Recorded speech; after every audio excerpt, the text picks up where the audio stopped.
오늘 9번째 그림인데 재림과 추수에 관한 내용입니다. 참 오늘 이 장면 너무나도 멋진 장면이에요. 그래서 무천년주의자들은 오늘 그림으로 끝납니다, 사실은. 근데 저는 내일 한 대목의 그림이 더 있어요. 실제로 천년 왕국, 천년 동안 왕노릇한다. 그 에덴의 회복의 사건을 실제로 보기 때문에 내일 중요한 대목 한 대목 남겨두고 있지만, 사실은 오늘 본문이, 오늘 그림이 참 계시록의 하이라이트 장면이라고 할 수가 있습니다. 그리고 휴거 장면이 드디어 오늘 그림에 나옵니다. 의외로 많은 사람들이 휴거에 대해서 알고 있는데 계시록에서 어느 지점이 휴거 지점이냐라고 말하라 그러면 모릅니다. 제가 그 부분도 오늘 설명하겠습니다. 그래서 오늘 9번째 그림이 재림에 관한 내용이거든요. 재림. 근데 재림이라고만 하지 않고 추수다 이렇게 말하는 것은 오늘 그림에 곡식 추수 장면이 나와요. 그리고 포도송이 심판 장면이 나오고요.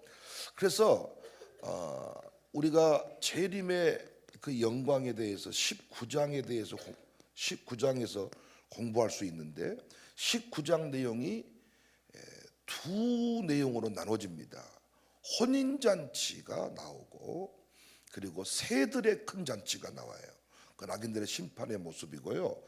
그 다음에 두 번째 이제 그 장면이 곡식 추수 장면이 나오고 포도송이 심판이 나옵니다. 포도송이를 나오는데 이건 14장 6절부터 20절까지 나옵니다. 그러니까 우리가 13장 짐승 얘기했고 14장 초반부에 시온산에 선 14만 4천 얘기했고, 그리고 마지막 이야기하고 15장 이렇게 넘어갔단 말이에요. 삽입장 안에 포함되어 있는 장면입니다. 이게 매우 중요한 장면인데 자칫 넘어가 버릴 수 있는 그런 내용입니다. 그래서 오늘 제가 이걸 두 개로 묶어서 재림 때 곡식 추수, 이게 여러분과 저의 이야기입니다. 그리고 악인들은 포도송이 심판의 틀에 포도송이가 잘 익었거든요. 탱글탱글한 그 포도를 틀 속에 집어넣고 밟아버리니까 피가 가득하게 되었다. 악인들의 심판의 모습입니다. 그래서 오늘 혼인잔치에 대해서 공부를 하겠습니다. 재림, 추수. 사실은 오늘 불러야 될 노래가 익은 곡식 거둘 자가 아니라 하나님의 나팔 소리 천지 진동할 때야. 아시겠죠? 그리고 주 예수의 강림이. 요즘에 이양기 집사님이 김하평 집사 자기 남편을 잘 옆에서 서포트를 안 하는 것 같아. 같이 콘티를 짤 때 내일 새벽에 나올 게 재림이니까 나팔 불 때 나의 이름, 부를 때 공중에서 잔치 참여, 그걸로 가야지 무슨 익은 곡식 거둘 자야. 네가 곡식을 거두냐? 주님이 우리를 공중으로 올라가게 하시지. 자, 오늘 계시록 19장 재림의 영광. 야, 드디어 재림. 초림, 재림. 어떤 분은 초림이 뭐냐고 물어봐. 초림이가 에림이 동생입니까? 예수님이 마국간에 오신, 처음 이 땅에 오신 사건을 초림, 다시 오신다 할 때 재림. 그래서 초림, 재림 이런 말을 씁니다. 주님이 역사의 애언대로 그대로 오셨잖아요. 주님이 다시 오신다 약속했잖아요. 이 약속대로 다시 오십니다. 그래서 예전에 우리 선조들은 이 재림 신앙이 뜨거웠습니다. 낮에나 밤에나 눈물 머금고 내 주님 오시기만 고대합니다. 가실 때 다시 오마 하신 예수님, 오 주여 언제나 오시렵니까? 우리는 어때요? Oh no, oh no, 지금은 아니에요. 그래서 이 무천년설 신학이 현세적 천국에 대해서는 설명을 잘했으나 역사적인 천국을 사모하는 이런 신앙으로부터는 좀 멀어지게 했습니다. 그래서 우리는 두 신학의 균형을 가져야 된다 말씀드렸어요. 다시 오실 주님 소망 삼고 이 땅에 하나님 나라 건설에 우리 모두는 힘을 써야 될 것입니다. 단장된 신부가 되어서 다시 오실 주님 앞에 멋지게 설 수 있어야 합니다. 자, 19장입니다. 재림의 영광 1절. 이일 후에 내가 들으니 하늘에 허다한 무리의 큰 음성 같은 것이 있어 이르되 할렐루야, 구원과 영광과 능력이 우리 하나님께 있도다. 그의 심판은 참되고 의로운지라. 음행으로 땅을 더럽게 한 큰 음녀를 심판하사 자기 종들의 피를 그 음녀의 손에 갚으셨도다 하고, 두 번째로 할렐루야 하니 그 연기가 세세토록 올라가더라. 또 24장 노아 네 생물이 엎드려 보좌에 앉으신 하나님께 경배하여 이르되 아멘 할렐루야 하니 보좌에서 음성이 나서 이르시되 하나님의 종들 곧 그를 경외하는 너희들아, 작은 자나 큰 자나 다 우리 하나님께 찬송하라 하더라. 또 내가 들으니 허다한 무리의 음성과도 같고 많은 물소리와도 같고 큰 우레소리와도 같은 소리로 이르되 할렐루야, 주 우리 하나님 곧 전능하신 이가 통치하시도다. 이일 후에 큰 성 바벨론 음녀 세력의 멸망, 그 장면 이후에 하늘에서 찬송 소리가 울려 퍼집니다. 그런데 그 찬송 내용마다 할렐루야 할렐루야 할렐루야. 그래서 이 할렐루야가 너의 하나님을 찬양하라 이런 뜻이잖아요. 찬양의 이유가 나옵니다. 할렐루야 다음에 나오는 내용이 찬양의 이유예요. 여러분과 제가 예배할 때마다, 기도할 때마다, 찬송할 때마다 이 내용들이 포함되어야 합니다. 첫 번째 할렐루야 찬양은 구원과 영광과 능력이 우리 하나님께 있습니다. 믿으십니까? 우리를 구원하실 리가 하나님이십니다. 영광이 하나님께 있습니다. 능력이 하나님께 있습니다. 세상을 이길 능력이 하나님께 있어요. 이 땅의 것들로 무장해서 세상을 이길 수가 없습니다. 절대로 돈이 많다고 귀신 못 이겨요. 절대로 우리가 이 땅에 높은 자리에 올라갔다고 해서 마귀를 못 이깁니다. 하나님이 주신 능력만으로 마귀 사탄을 제어할 수가 있는 거예요. 하나님께 구원과 영광과 능력이 있습니다. 할렐루야. 두 번째 찬양, 그의 심판은 참되고 의로운지라. 하나님의 공의로운 심판을 우리는 계시록에서 자세히 살폈습니다. 그들이 심판받아야 될 이유, 악인들이 심판받아야 될 이유도 분명히 우리는 확인할 수가 있었습니다. 이 계시록에서 말하는 심판은 우리에게 내릴 심판이에요? 예수님 믿지 않는 악인들에게 내릴 심판이에요? 악인들에게 내릴 심판입니다. 계시록에서 교회의 대환란, 교회가 환란에 빠진다, 심판의 장을 환란으로 해석해버리면 안 됩니다. 악인들의 심판입니다. 할렐루야. 세 번째 아멘이라고 했습니다. 아멘을 할렐루야 하는 거예요. 아멘, 예수님의 이름이 아멘이셨습니다. 진실로 그렇게 될 줄을 내가 믿습니다. 아멘을 할렐루야. 하나님이 시작하신 구원, 하나님이 작정하신 계획, 하나님의 그 우주 만물의 통치 역사 그대로 될 줄을 내가 믿습니다. 아멘이십니까? 하나님의 말씀 1.1핵도 틀림이 없습니다. 약속을 믿고 가는 것입니다. 마귀는 결론을 가려버립니다. 마귀는 결론을 가려버리니까 동굴인지 터널인지 모르니까 거기서 실패하는 거예요. 거기서 나중에 우리가 항상 하지 말아야 될 일을 해버리는 거예요. 우리는 터널을 뚫고 있는 중입니다. 터널을 뚫고 있는 중이에요. 네 번째 찬양, 주 우리 하나님 곧 전능하신 이가 통치하시도다.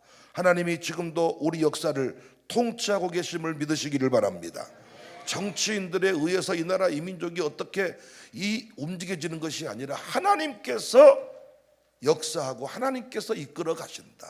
하나님이 보호하사 우리나라 만세. 7절입니다. 그래서 우리가 즐거워하고 크게 기뻐하며 그에게 영광을 돌리세. 어린 양의 혼인 기약이 이르렀고 그의 아내가 자신을 준비하였으므로 재림의 영광을 혼인 잔치로 비유를 합니다. 예수님이 이 땅에 오셔서 가장 먼저 잔치를 벌이신 집이 혼인 잔치 집이었습니다. 잔치 시작입니다. 잔치가 시작되었는데 죄로 인하여서 잔치를 잃어버릴 때가 많지요. 그래서 우리가 날마다 예수 그리스도의 보혈의 공로를 의지하고 날마다 회개함으로 말씀으로 인을 쳐서 날마다 우리의 삶은 잔치집의 인생이 되어야 할 것입니다. 우리 교회 분위기가 좋습니다.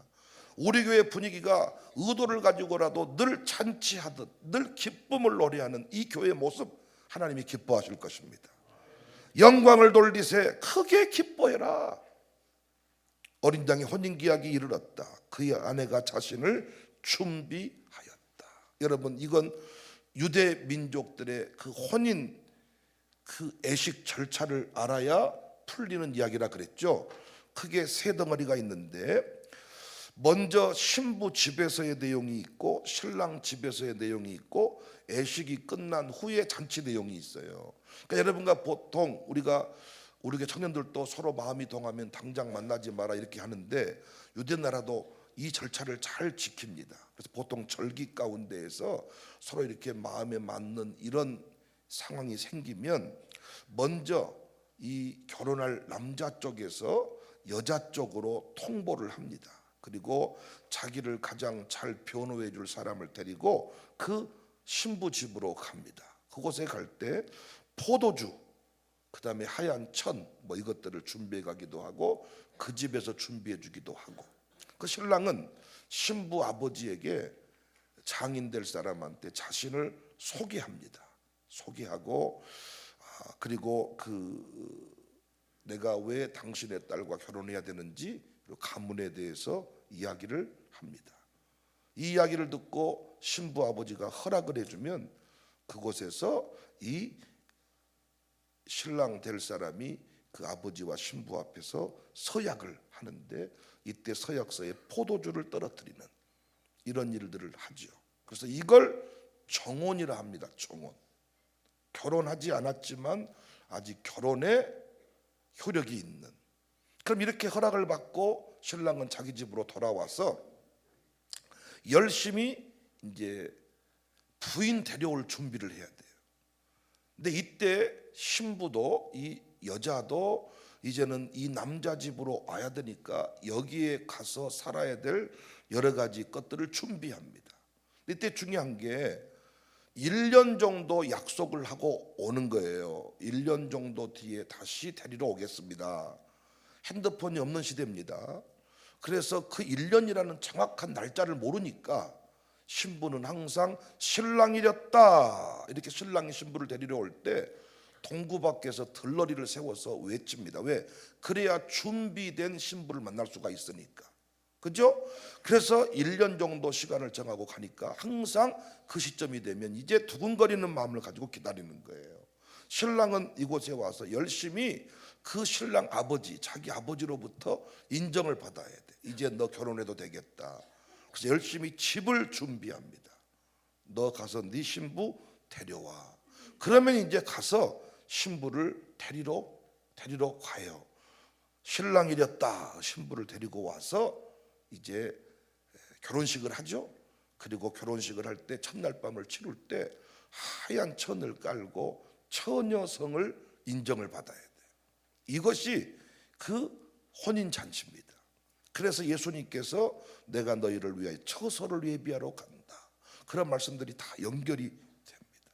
그래서 우리가 신랑 되신 주님을 기다리는 마음을 가지고 신부 되는 교회, 신부가 늘 신랑을 기다리는, 제가 늘 말씀드렸던 것처럼 신랑 기다리는 신부는 성질 낼 이유가 없어요.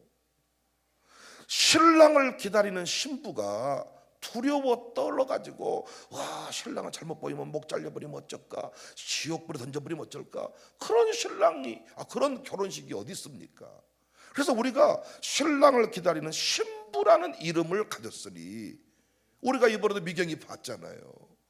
신부 엄마도 예뻐 아주 그냥 그날은 신부 엄마도 신부도 결혼 전부터 아주 눈곱이 떨어지고 머리가 달라지고, 아니 노처녀가 결혼 날짜 그 결혼할 남자만 생겨도 히스테리가 사라지고 아주 뭔가 머리가 달라지고 뭔가 피부 마사지를 받고 오일을 잘라서 올려놓고 뭔가 달라지지 않냐 그 말이죠. 여러분과 저의 또 다른 이름이 신부다. 그의 아내가 자신을 준비했다. 날마다 단장된 신부의 모습이 우리 교회 안에 있기를 주의 이름으로 축복합니다. 그런데 이 혼인잔치가 세대주의자들한테는 환란, 7년 대환란을 얘기한다 그랬죠. 한일에 두때 반때 1260일 42달, 이제 3년 반 7년 반 7년 동안 혼인잔치 이 땅에 심판이 있을 때 우리는 올라간다는 얘기인데, 그 얘기가 아니고 우리는 대환란을 7년으로 안 봅니다. 정한 때까지 이 땅에 공격이, 하나님의 교회들이 지금처럼 공격받고 어려움의 때를 지나가는 거예요. 지나갈 때 하나님의 약속하신 그 주님의 재림이 있으면 그 공중으로 올라가서 주님을 만는데, 그 영광의 순간을 혼인잔치로 비유해서 설명하고 있다. 실제 공중에서 혼인잔치가 어떤 결혼식이 벌어진 게 아니라 그걸 상징적으로 가장 기쁨의 영광의 순간을 신랑과 신부가 만나는 그 요한복음 2장의 마지막 성취라고 할 수가 있죠. 제 말 듣고 계시는 거 맞습니까? 그에게 빛나고 깨끗한 세마포 옷을 입도록 허락하셨으니 이 세마포 옷은 성도들의 옳은 행실이로다. 우리가 이 혼인잔치에 참여할 신부가 되었으니 우리는 꽃단장을 해야 되는데 무슨 옷을 입어요? 세마포 옷을 입어요. 계시록에 세마포가 많이 나왔잖아요. 여러 사람들이 세마포 옷을 입었는데 여기서 말하는 세마포가 무엇인지를 설명을 해줍니다. 옳은 행실입니다. 여기서 말하는 옳은 행실은 구원의 조건으로서가 아니라 구원의 열매로서의 행실입니다. 하나님의 자녀답게 신부답게 변화되는 우리의 모습, 옳은 행실, 신부로서 우리가 당당함이 있어야 됩니다. 바벨론의 음료도 아름답기는 했지만은 순결하지 않았습니다. 교회는 다른 거 없습니다. 예수님 공로, 피공로 의지하고 날마다 회개하면서, 그래서 하나님의 나팔 소리와 함께 불러야 될 또 하나의 노래가 있는데, 주 예수의 강림이 가까웠으니 저 천국을 얻을 자 뭐하라? 회개하라. 할렐루야. 날마다 말씀으로 씻는 겁니다. 9절, 천사가 내게 말하기를 기록하라. 어린 양이 혼인잔치에 청함을 받은 자들은 복이 있도다 하고, 여러분 여기서 우리가 복의 개념을 좀 새롭게 정리를 하자니까요. 수능 시험 못 봤다고 저주받은 인생이 아니라, 카드값을 좀 돌려막는다고 저주받은 인생이 아니라 팍 죽어버려 쓰겄다, 살아서 못하겠냐, 이런 소리 하지 좀 말자고요. 환난과 궁핍의 때를 지날지라도 어린 양이 혼인잔치에 청함을 받은 자가 복받은 자입니다. 어린 양의 피로 구원받은 우리가 그 혼인잔치에 청함을 받았어요. 대통령의 만차례만 참석을 해도 목에 힘주는 시대인데, 어린 양이 혼인잔치에 청함받은 자들, 잠시 뒤에 보십시오. 새들의 큰 잔치에 그냥 그 새들의 밥이 되는 인간들이 있어요. 장군과 부원자들, 정말 그들 저처럼 아마 똥똥하지 않겠습니까? 그 살이 전부 다 새 사료가 돼버려. 새 사료가 싹 뿌려버려. 먹어. 우리는 어린 양의 혼인잔치에 참여를 한다고요. 그래서 이 땅에 사는 게요, 정말 우리는 이미, 우리가 어떤 KTX 탈 때요, 옛날처럼 입석처럼 뭐 가가지고 자리를 찾아보려고 뛰어가지를 않아. 최대한 시간 맞춰서, 왜? 내 자리는 정해져 있으니까. 어떤 놈이 앉아있으면 발로 툭툭 차면 돼. 나와요. 우리가 이 땅에 살면서요, 지금 뭐 여러 가지 경제 어려움, 인생 어려움이 있는데 하나님이 그거 다 해결해 줄 겁니다. 연단을 통하여 이루실 일이 있다니까요. 여러분과 제가 연단이 아니면 어떻게 믿음의 사람이 됩니까? 세월호 집사님 그래요, 안 그래요? 연단이 아니고는 어떻게 믿음의 사람이 돼요? 그 연단을 통해서 하나님을 깊이 만나는 겁니다. 그래서 우리 여러분 절대로 복 받았다고 할 때 그 복의 개념이 바뀌지 않기를 바라요. 부러울 것이 없어야 이겨요. 두려울 게 없어야 이겨요. 여러분 집안 식구 구원하고 싶다면 여러분들이 절대 예수 없이 잘 사는 형제를 부러워하면 안 돼. 그들이 우리를 부러워해야지.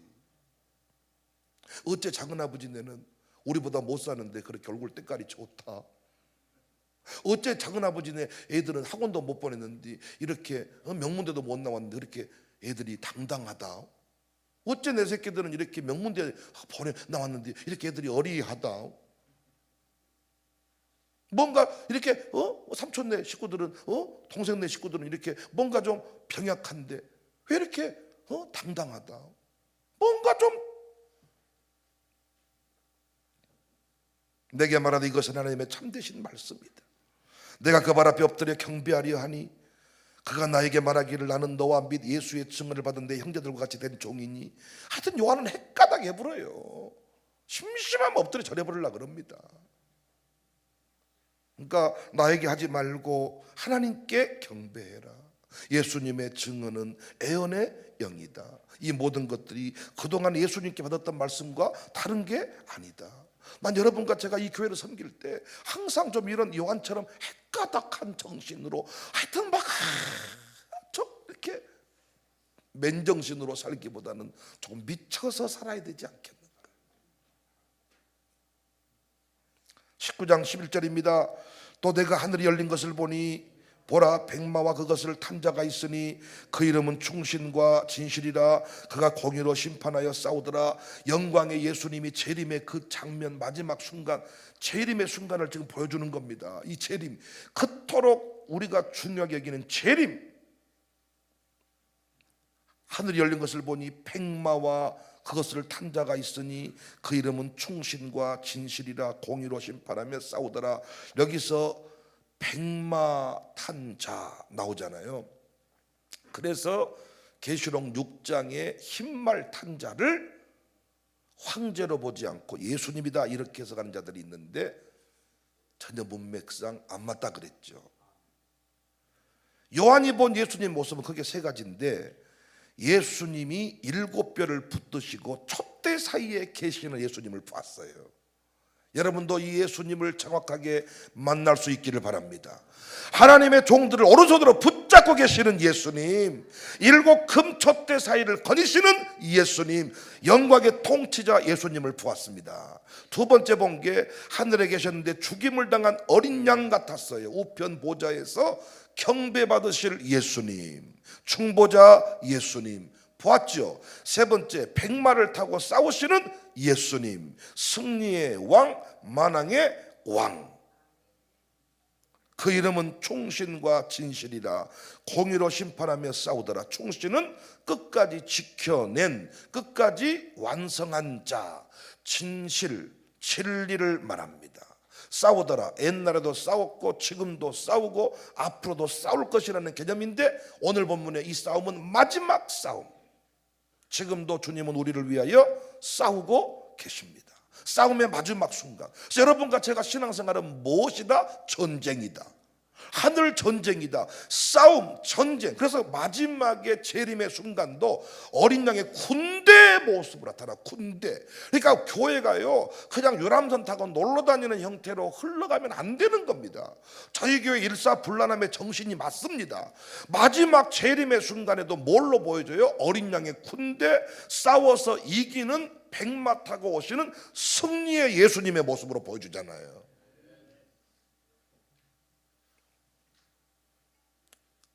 12절입니다. 그의 눈은 불꽃 같고 그 머리에는 많은 관들이 있습니다. 우리 이 관들이 뭔 줄 압니다. 백마를 타고 그 돌아오는 개선장군의 모습이거든요. 개선장군 당시 로마식이게 개선장군인데 그 적군의 왕을 모가지를 자르고 그 면류관을 머리에 쓰고 오는 겁니다. 면류관이 5개면 왕 목을 5개를 자른 거예요. 근데 많은 관들이 있어요. 또 이름 쓴 것 하나가 있으니 자기밖에 아는 자가 없고, 많은 관들이 있습니다. 13절, 또 그가 그 피 뿌린 옷을 입었는데 그 이름은 하나님의 말씀이라. 그래서 요한은 그 이름을 하나님의 말씀, 예수님을 하나님의 말씀이라 칭한 사람이 요한이에요. 그리고 또 뒤쪽에 보면 만왕의 왕 만주의 주라고 이야기를 해요. 다리에 쓴 이름이 있거든요. 만왕의 왕 만주의 주, 하나님의 말씀, 하나님의 말씀이라 칭하더라. 말씀대로 심판하시고 말씀대로 행하시고 말씀의 기준을 가지고 심판하시고. 14절입니다. 하늘에 있는 군대들이, 군대란 말이 나오잖아요. 군대. 하늘에 있는 군대들이 희고 깨끗한 세마포옷을 입고 백마를 타고 그를 따르더라. 하늘에 있는 군대들입니다. 여러분과 접니다. 이 땅에 공중 휴거된 하나님의 백성들, 이미 천국에 가 있는 우리 선배님들, 그들이 다 공중의 휴거 장면, 공중에서 주를 배옵나니. 군대들이 희고 깨끗한 세마포옷을 입었는데 우리 옷에는 피가 묻어 있지 않습니다. 백마를 타고 그를 따르더라. 승리의 모습입니다. 우리의 싸움이 항상 승리로 끝나는 것은 주님이 십자가에서 이기셨고 지금도 주님이 우리와 더불어 싸우시기 때문입니다. 그런데 우리가 이 땅에서 누구처럼 살아간다고요? 패배자처럼. 승리의 개선장군처럼 살아가야 되는데 우리가 이 승리의 영광을 잃어버리는 것 같습니다. 당시의 요한 공동체는 황제 앞에, 그 군대 앞에 너무 초라해 보였겠지만 최후의 그림을 보는 순간 어떻겠습니까? 자기의 온 매무새를 새롭게 하지 않았을까요? 자기의 마음 자세를 새롭게 하지 않았을까요? 하늘을 향해 외치지 않았을까요? 나는 승리하는 하나님의 군대다. 외치지 않았겠냐고요. 전방에 힘찬 함성 발사. 이야, 군대에서 아침에 눈 비벼가지고 아침에 나오면 전방에 힘찬 함성 5초간 발사. 이야, 그러면서 사나이로 태어나서 할 일도 많다마는 반동은 앞뒤 반동 하나 둘 셋, 그리고 상의를 탈의하고 알통구보를 하고 그러면 다시 또 가슴에 불이 올라오면서, 그렇지. 여러분과 제가 카드값에 눌리고 뭔가 아들 딸들의 그 속썩임에 눌리고 뭔가 목사가 김장 죽어라고 했는데 또 이루 안 해줘서 열받고 이런 상황이 생길 때 힘들 수 있습니다. 패배자처럼. 그럼 다시 오늘 말씀들을 통해서 깨닫는, 나는 패배자가 아니구나. 나는 결코 쓰레기가 아니구나. 하나님의 군대이구나. 나는 신랑 되신 주님의 신부이구나. 그래서 예수님의 모습이 만왕의 왕으로, 만주의 주로, 신랑으로, 의의 심판관으로 계시록에 나타나거든요. 우리 교회가 군대로 서는 것이 저는 너무 좋습니다. 우리 교회가 당당함이 있어서 저는 좋습니다. 당당. 쫄지 않고 놀라지 않고. 15절 그의 입에서 예리한 검이 나오니 그것으로 만국을 치겠고 친히 그들을 철장으로 다스리며 또 친히 하나님 곧 전능하신 이의 맹렬한 진노지에 포도주를 받겠고. 포도주를 밟아서 어떤 일이 벌어지는지는 곧 14장에 나옵니다. 철장으로 다스린다. 예리한 검이 나온다. 그 옷과 그 다리에 이름을 쓴 것이 있으니 만왕의 왕이요 만주의 주라. 할렐루야. 영광의 주님을 공중에서 배울 것입니다. 그런데 그때 우리의 모습은 패배자가 아닙니다. 단장된 신부의 모습일 것이고, 그리고 승리한 군대의 모습일 것입니다.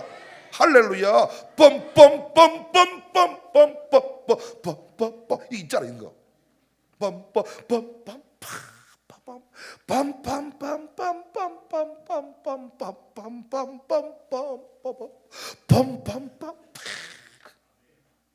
그냥 동네에서 어떻게 하다가 예수를 믿게 됐는데 그것이 이 마지막에 이렇게 갈라져 버릴 줄은 어따 미처 몰랐단께요. 예수 믿는다고 아주 집구석에서 아주 욕하고 막 난리를 쳤는데 마지막 때 이렇게 갈라져 버릴 줄은 몰랐다니까요. 와, 이런 것이구나. 예수 믿는 것이. 이걸 다 우리가 미리 이 땅에 보고 살아야 형제들 앞에서 형님은 좋겠습니다. 돈이 많아서. 형님은 좋겠습니다. 아들이 하버드대 가서. 우리는 뭐라고 말해요? 하버드대 가면 못한다. 새벽 예배도 안 드린디. 이렇게 우리가 바뀌어야 되지 않겠습니까? 돈 많이 벌면 못한다. 돈도 못 쓰면서. 나는 빚밖에 없지만 밥 먹으러 갑시다. 내가 한우 특불을 사겠습니다. 보통 보면 그렇지 않습니까? 집에서도 밥 산 인간들 보면 돈 없는 인간들이 밥 사. 그러면 또 엄마들은 그것이 좋으면서요, 아야 네 빚이나 갖고 밥 사야. 그냥 밥 맛있게 드시면 될 텐데 소고기 사면 못한다냐. 네가 빚이 한 짐인데 막 이러고. 그러면서 또 드시긴 잘 드시고. 빚 없는 놈은 안 사 소고기도. 빚 없는 놈이 소고기 사고 그러지. 빰빰빰빰빰빰. 넌 항상 그렇게 사냐? 아니라 그랬잖아요. 한 번씩 패배자가 돼가지고 살아서 못하겠냐? 내가 이 교회에 사라져야 이 교회에 평화가 오겠다. 이런 때가 있다가 순간적으로 다시 그 성령님이 다 정신을 차려. 그리고 한지연 선지자를 통하여 회개할지어다. 정신 번쩍 들고 다시 빰빰빰빰빰. 여러분도 그렇지 않습니까? 17절입니다. 또 내가 보니 한 천사가 태양 안에 서서 공중에 나는 모든 새를 향하여 큰 음성으로 외쳐 이르되 와서 하나님의 큰 잔치에 보여. 또 한 장면을 보여주는 거야. 이렇게 한쪽에는 영광스러운 장면이 펼쳐졌는데 또 한쪽에 그림이 보여지는 거예요. 모든 새를 향하여 큰 음성으로 외쳐 이르되 와서 하나님의 큰 잔치에 모여. 어떤 잔치인가 봤더니 왕들의 살과 장군들의 살과 장사들의 살과 말들과 그것을 탄 자들의 살과 자윤들이나 종들이나 작은 자나 큰 자나 모든 자의 살을 먹으라. 부자만 심판받는 거 아닙니다. 가난해도 예수님 믿지 아니하면 심판받는 겁니다. 불쌍하기 짝이 없습니다. 모든 자의 살을 먹어라. 봄 세계적인 심판에 관한 또 다른 애언입니다. 심판에 대해서는 이미 여러 차례 우리가 7인 7납발 7대적 공부를 확실하게 해버렸기 때문에 이런 말씀이 팍팍 와닿습니다. 또 내가 보면 그 짐승과 땅의 임금들과 그들의 군대들이 모여, 그러니까 마지막에 군대라는 장면으로 19장에서 다 정리가 되잖아요. 그래서 하나님의 교회가 군대로 설 필요가 있습니다. 어린 양의 군대라는 의식을 가져야 돼요. 실만한 물가 푸른 조장에 양무리 때 양 정도가 아니라 어린 양의 군대로 서야 돼. 군대로 나아가세 나아가 전진 막 군대들이 모여 그 말 탄 자와 그의 군대와 더불어 전쟁을 일으키다가, 말이 전쟁이지 전쟁이 아니라 심판임을 알잖아요. 짐승이 잡히고 그 앞에서 표적을 행하던 거짓 선지자도 함께 잡혔으니 이는 짐승의 표를 받고, 13장의 내용이 다시 한번 정리되네요. 그의 우상에게 경배하던 자들을 표적으로 미워하던 자라 이 둘이 산채로 유황불 붙는 못에 던져지고 그럴 줄 알았지. 영영 죽겠지. 너도 다하겠구나. 예수님 안에 있는 우리만 영광의 그 잔치에 참여를 하는 거예요. 이 그림을 봐야 황제의 나라에 굴복을 당하지 않습니다. 그 나머지는 말탄 자의 입으로부터 나오는 검의 죽음에 모든 새가 그들의 살로 뱉어져 죽어불더라. 모든 새들이 배가 불러서. 19장 장면 너무나도 영광스럽지 않습니까? 음녀 거대한 이 세상 나라가, 황제를 중심으로 돌아갔던 적그리스 중심으로 움직였던 이 세상 나라가 멸망당하고 하나님의 군대가 승리자가 되어서 영광의 그 재림의 순간을 쫙 실제로 보여줍니다. 내가 다시 온다 정도가 아니라 당시 로마 시대에 살았던 사람들이 알 수 있는 그림으로 쫙 보여주는 겁니다. 많은 관을 쓴 승리자의 모습으로. 자, 그 다음에 세 번째 살필 내용이 마지막 추수 장면입니다. 이 장면이 하이라이트예요. 하이라이트. 하나님의 나팔 소리, 천지진동할 때. 끝나고 한번 불렀으면 좋겠네요. 저한테 준비 좀 해주세요. 주 예수의 강림이 두 곡이요. 그래서 6절에 또 보니 다른 천사가 공중에 날아가는데 땅에 거주하는 자들 곧 모든 민족과 백종족과 방언과 백성에게 전할 영원한 복음을 가졌더라. 7절입니다. 그가 큰 음성으로 이르되 하나님을 두려워하며 그의 영광을 돌리라. 이는 그의 심판의 시간이 이르렀음이니 하늘과 땅과 바다와 물들의 근원을 만드신 이를 경배하라. 심판의 시간이 이르렀어요. 하나님께 경배해요. 우리가 할 일은 하나님을 두려워하고 하나님께 영광을 돌리고 하나님을 경배하는 것입니다. 하나님만 사랑하고 그분께 감격에 예배드리는 삶을 살면 되는 겁니다. 하나님께 영광이 있습니다. 하나님께 구원이 있습니다. 하나님께 힘이 있습니다. 하나님께 능력이 있습니다. 하나님께 있어. 하나님께. 그러니까 우리 어머니 아버지가 하나님께만 엎드려 경배하고 기도하면 우리 아들 딸들이 행복하게 살 수 있습니다. 아들 딸들을 지키실 힘이 하나님께 있다고요.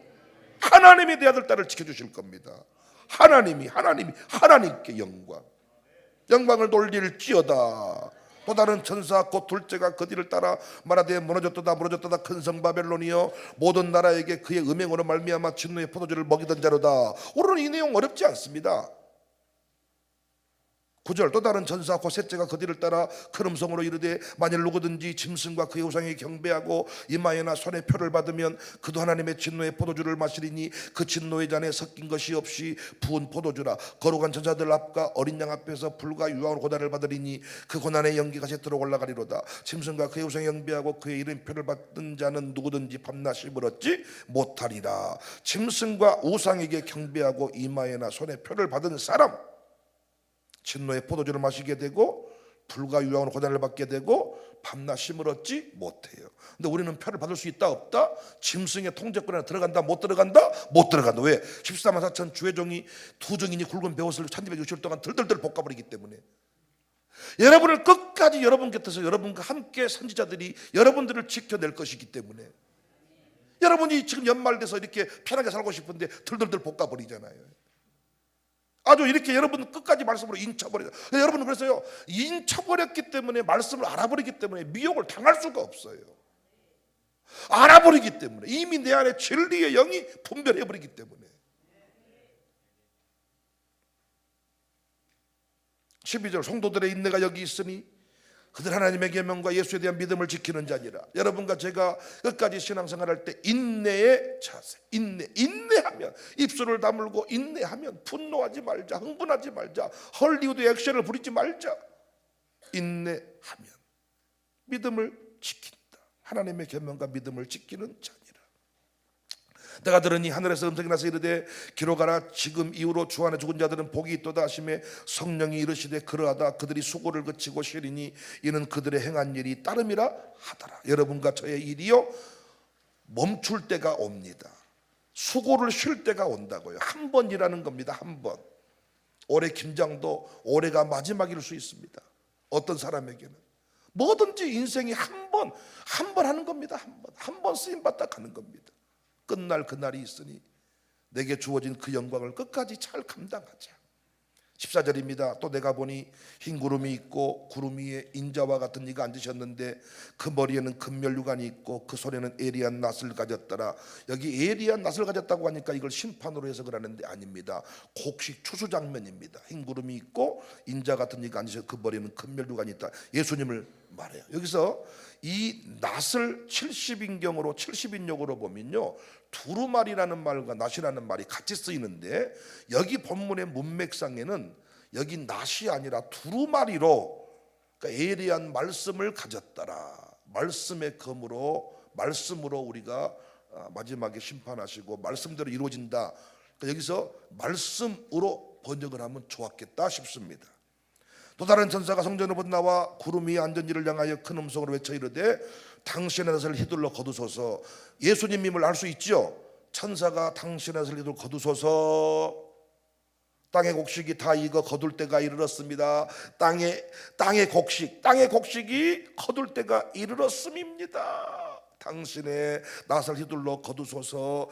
킹제임스 번역을 보면요 주의 낫을 대어 곡식을 주께서 거두실 때가 되었나니 이는 땅의 곡식이 익었습니다.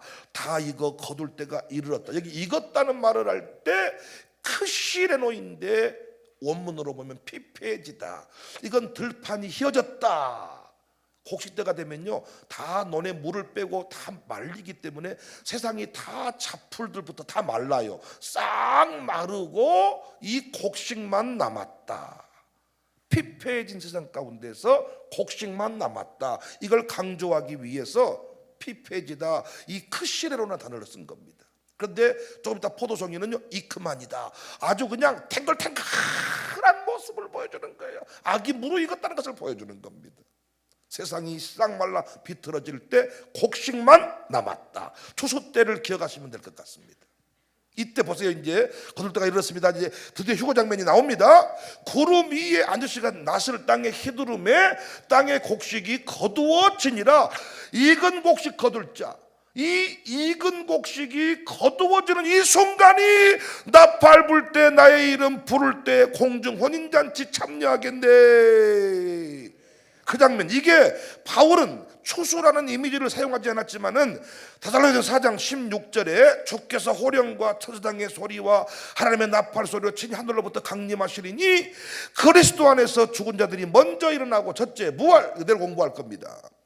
그 후에 우리 살아남은 자들도 그들과 함께 구름 속으로 끌어올려 공중에서 주를 영접하게 하시리니 그리하여 우리가 항상 주와 함께 있으리라. 익은 곡식을 거두었다. 이것이 여기 구름 속으로 끌어올려 공중에서 주를 영접한다. 이 장면이라는 것을 놓치지 않기를 바랍니다. 나팔 불 때 나의 이름 부를 때 공중잔치에 참여하겠네. 몸무게 무게 상관없습니다. 그래서 우리가 이 휴거를 못 믿을 것 같아서요 이미 구약의 에녹을 통해서 엘리야를 통해서 그 휴거가 어떻게 이루어질 것인지를 이미 다 모형적으로 보여줬습니다. 믿고 안 믿고의 차이는 이렇게 커버린 거예요. 어마어마해버려요. 먼저 죽은 자들은 주의 재림 때 영광의 몸을 입고 부활하잖아요. 우리는 변화되잖아요. 우리가 더 놀라운 게 뭐냐, 살아서 주의 재림을 맞을 줄도 모른다는 그 임박한 시점에 살고 있다는 거예요. 주의 재림을 살아서 맞을 줄도 모른다는, 믿고 안 믿고의 차이가 이런 겁니다. 죽어버리면 끝이지 무엇을 안다냐. 성경을 몰라서 그래요. 드라마에서도 이미 드라마 작가들도 죽음 이후에 세상에 있다는 것을 계속 강조하고 있어요. 죽으면 끝이 아니에요. 또 다른 전사가 하늘에 있는 성전에 나오는데 역시 예리한 낫을 가졌더라. 곡식 추수는 예수님이 하셨고요, 포도 추수는 천사가 합니다. 예리한 낫을 가졌더라.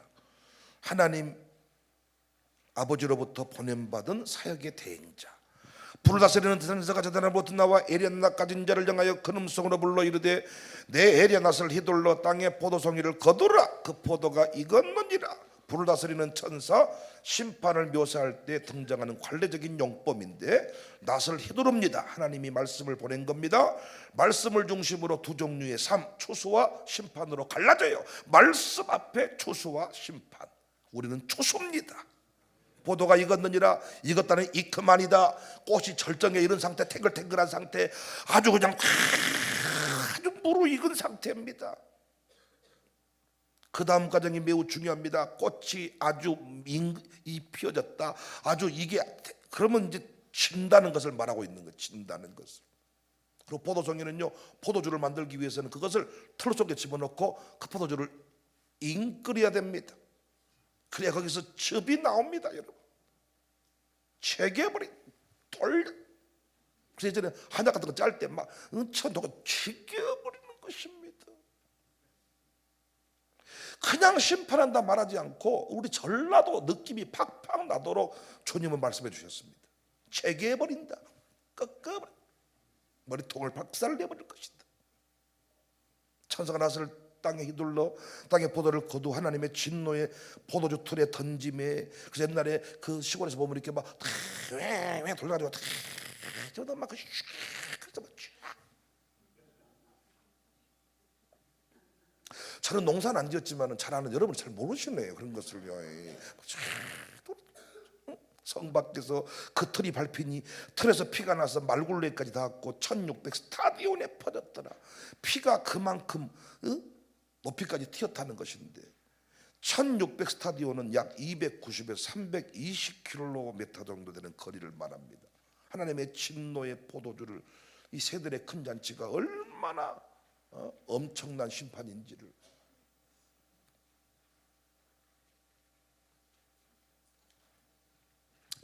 성 밖에서 시온산과 성은 늘 예루살렘, 그 예루살렘에 대한 이미지는 우리가 또 내일 공부를 할 것입니다. 사랑하는 여러분, 이 최종적인 그림 계시록 19장 14장에 그 추수와 심판의 장면들을 기억하시고 예수님 안에 있는 우리가 한량없이 즐겁고 기쁘고 감격스러워야 된다는 것을, 어린 양의 군대, 어떤 단어 하나하나가 너무나도 중요합니다.